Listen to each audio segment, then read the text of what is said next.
Isang pinag-iinalang hand grenade ang kusang sinuko ng isang residente sa Sitio Kakawan, Barangay San Francisco, Lopez, Quezon nitong linggo ng hapon, Abril 12. Kinalalang reportee na si Nilo Bautista na nagabot ng nasabing pampasabog sa mga otoridad matapos itong matagpuan sa kanilang lugar.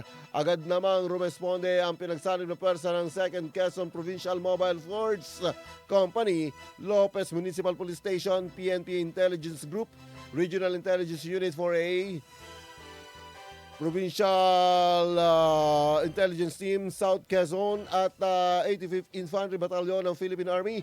Isinailalim sa paunang pagsusuri ang naturang bagay sa pamamagitan ng mga larawang ipinadala sa Quezon Provincial Explosives and K9 Unit o PKO na nagkumpirmang isa itong hand grenade. Sa kasalukuyan, nasa kustudiya ng 2nd QPMFC ang naturang pampasabog at inaasahang isa sa ilalim pa ito sa mas masusing pagsusuri at tamang disposisyon sa pagkikipag-ugnayan sa PQ.